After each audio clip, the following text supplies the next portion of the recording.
guys, what's going on? What's going on? What's going on? Welcome back to the Halftime Adjustment Podcast. And yes, Halftime Adjustment Podcast. I told you I was going to be bringing it back.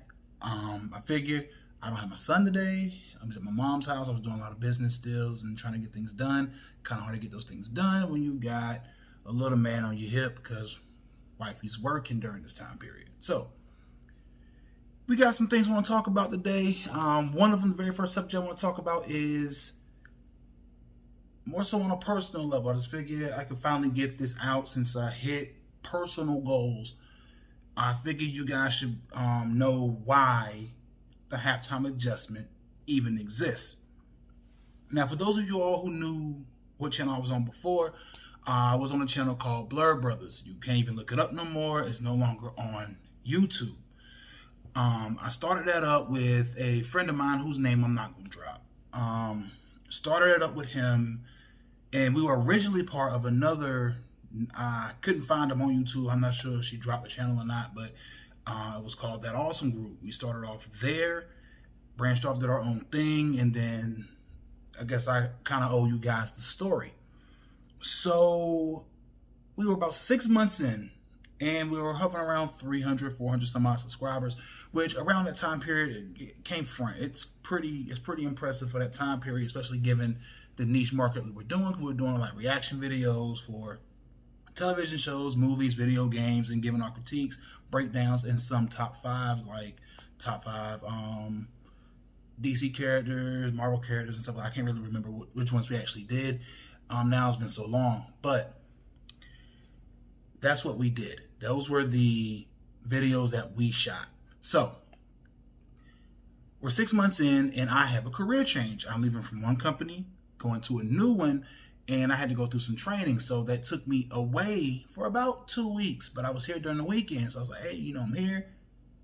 We can start recording some more. We already had a slate of videos ready to go.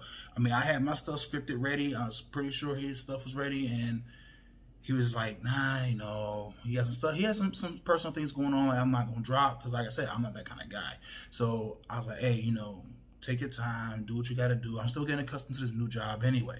So once I got accustomed to the job, I was still talking with people, getting people to subscribe to the channel, like customers of mine, co-workers, people who I just came across. I had my 7-second pitch. I had that thing down by that point. So a lot of people were subbing, and then on top of that, hitting me up, asking when we were going to drop new content. Now, at that time, I had no camera, no computer. All I had was my phone, which at that point was just a Samsung S8. Not really the best phone for what I do now, which is why I upgraded that phone and got the Note 10 Plus, which is basically what I have recorded every single video on my channel with.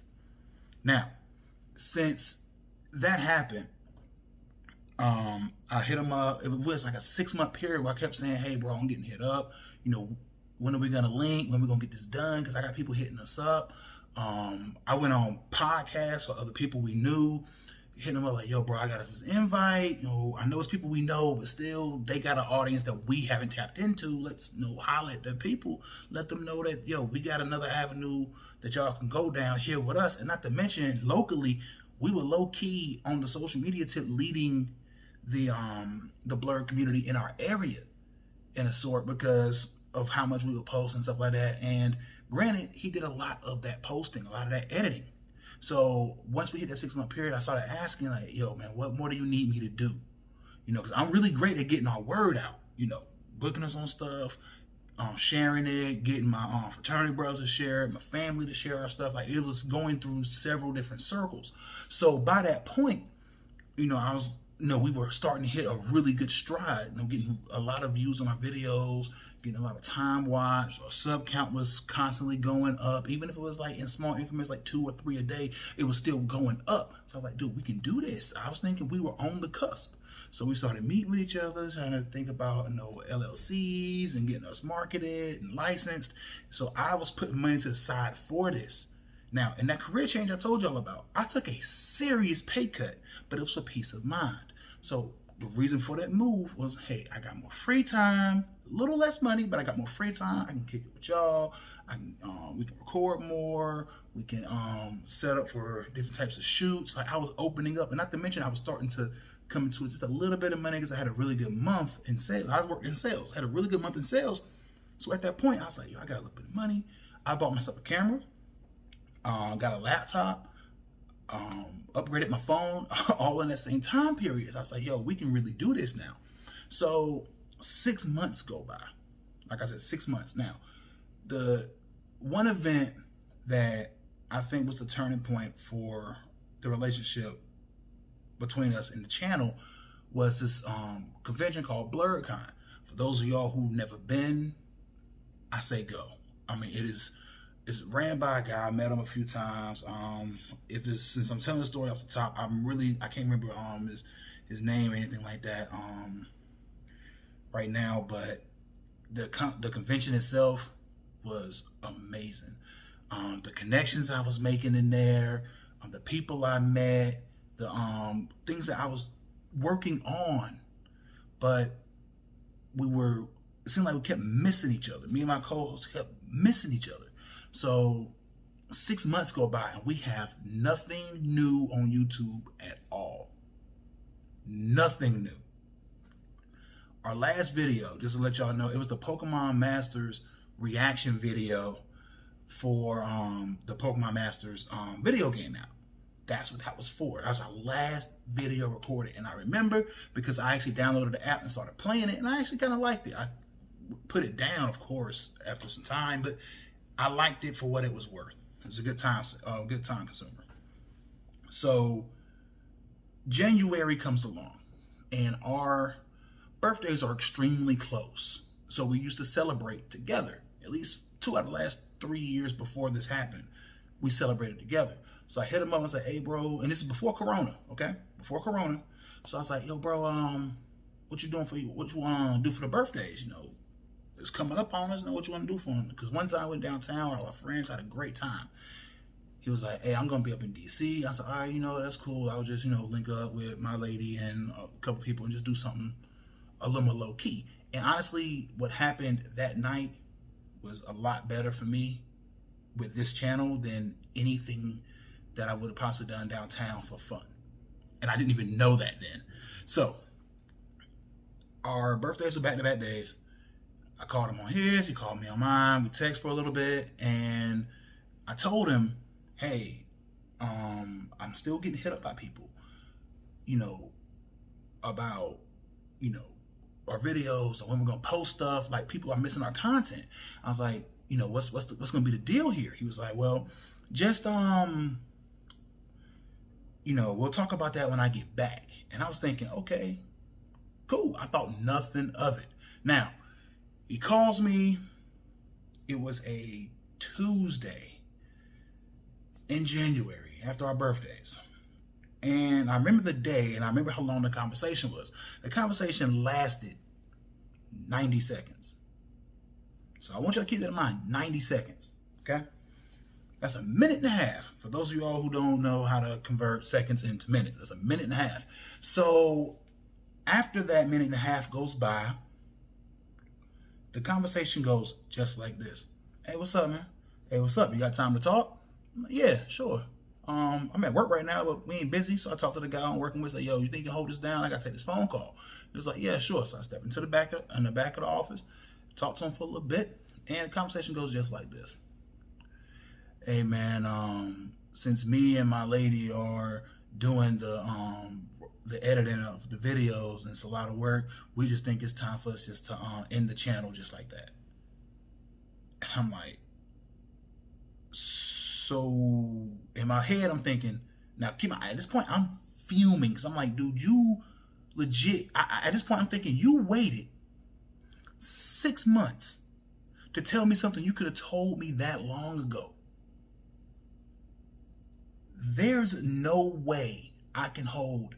At that point, I was holding any respect for anything else that was going to fly out of his mouth at that point. That's just being completely real. Because you don't tell somebody that and then think that think whatever I'm going to say to you at that point is going to sway your opinion. You basically just said, yo, I'm done. So why does it matter what I say at that point? So phone call ends. I don't say a word. I say, all right, cool. whatever.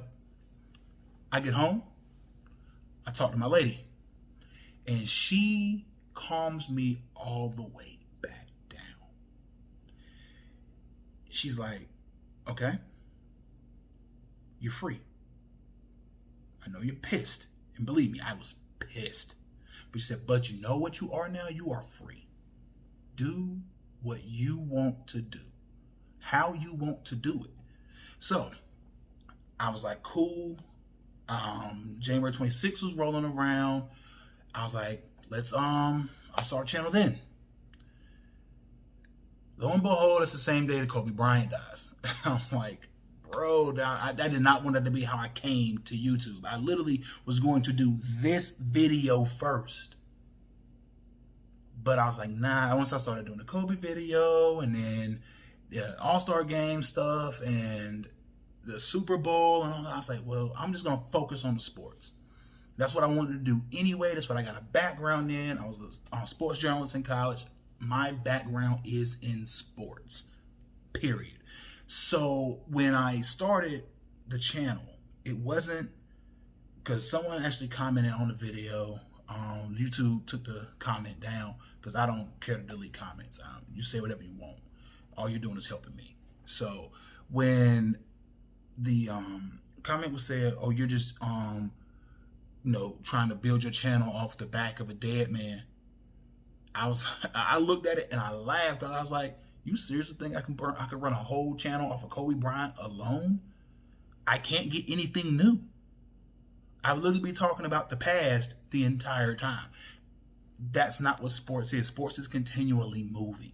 So I'm not going to focus on the past. Sad event, yes, but I'm not going to focus on that. So that's basically how this channel itself got started. It got started because I was basically pushed out and then put in a very uncomfortable situation because shortly after, like I said, Kobe died, my channel already had started. He hit me up that same day. My old coach hit me up the same day to ask me that I know that Kobe Bryant died. Dude, I know what happens. I was getting phone calls. I was at a funeral when that happened, and I was getting phone calls the entire time. Hey, bro, what do you know what happened? So I'm hitting this source, hitting that source, calling this person, calling that person. They're like, oh, I heard Rick Fox. I was like, he was not on that plane. He was not on that chopper, bro. He was not there. He had a totally different itinerary going on, was not there. So while I'm sitting there and I'm, sorting through all these things, getting ready to shoot my first video, which that video was the only one that wasn't shot with my phone because my phone hadn't come in the mail yet. That video was actually shot on my lady's phone. So that's why you see it kind of shakiness. I had nothing at that point. I had my camera, but I had no programming for my laptop at all. I had nothing. But that's how we got started. And off of that day, you guys showed me the love, you showed me the support, and I appreciate that. Because this, like I said, this channel was not really born out of the best of circumstances. It was born because something else had to die. And it was something that I didn't want to see die because that was my baby as well. I put a lot of my personality into it. I actually was going to start a sports channel as a branch off from our original channel. This channel name was going to be completely different. The channel will start, the name I got from my lady when she was going back, she working from home, went back to work and said, all right, well, halftime's over. And I was like, holy, and I got up, I stood up, I ran to her, I grabbed her by the shoulders, I kissed her, and I said, baby, thank you, you gave me the name, the Halftime Adjustment. All I needed to hear was the word halftime. I was like, perfect, because what I had to do, we were halfway to 1K when the channel died. I had to make an adjustment to get here. And we did it. You guys supported me. We hit 1K, and I cannot say thank you enough. Now, the things we got coming down the pipe for the remainder of the show, since we're done with all the drama stuff. We're talking about the Lakers struggles without AD, as well as everyone needing to stop the Brady hate, including myself. But I'm going to talk about that on the other side of this break. You all keep it easy and stay tuned.